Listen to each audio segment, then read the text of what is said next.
तर आता आपण जे आहोत ही ठाणे जिल्हा, पश्चिमेला ठाणे जिल्हा, पूर्वेला पुणे जिल्हा आणि पश्चिमेकडून मुरबाड तालुका आणि पूर्वेकडून जुन्नर तालुका आणि दक्षिणेकडून पाहिलं तर खंडाळा, लोणावळा, भीमेशंकर, मच्छिंद्रगड, सिद्धेगड, औफा घाट, दाऱ्या घाट, जीवधन किल्ला आणि हा नाणे घाट आहे. आणि उंच्या उत्तरेकडून पाहिलं तर भैरवगड आहे, शेजारी माळशेज घाट आहे, बोंबाडगड, आजोबा, हरिश्चंद्रगड ते कळसुबाईपर्यंत असा दक्षिण उत्तर हा सह्याद्री आहे.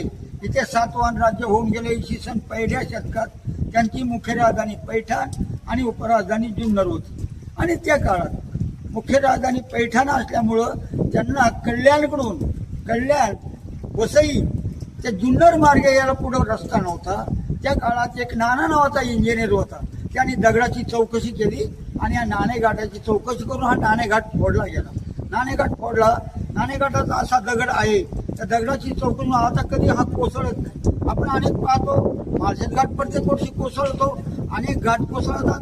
यापूर्वी पुरातन काली दुसरा घाट नव्हता. त्यावेळी सातवाहनाने त्यांच्या इंजिनियरने दगडाची चौकशी करून नाणेघाट फोडला गेला. आणि नाणेघाट फोडल्यानंतर इथं मोठा व्यापारी पेठ चालू झाली. व्यापारी मार्ग म्हणजे हा दगडी रांजण आहे, या माथ्यावर हा एक दिवसात नाणीनं भरला जायचा. त्यावेळेला व्यापाऱ्यांचा कर तिथं वसूल केला जायचा. अनेक रेड्याच्या घोड्याच्या पाठीवर धान्य आणलं जायचं, ते सुद्धा वर देशावर जायचं या नाणेघाटाने. याचं महत्व वाढलं गेले नाणेघाटाचं. आणि नंतरच्या काळात उपराजधानी जुन्नर असल्यामुळे जुन्नरचं एक महत्व विशेष आहे.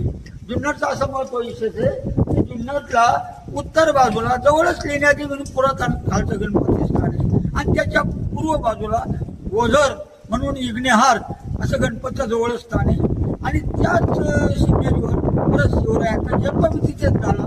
आणि त्याही आधी नागिनीकार आणि इसवी सन पहिल्या शतकात म्हणजे 2200 वर्षापूर्वी या जुन्नरची उपराजधानी म्हणून सिमुक राजा हा जुन्नरचा होता.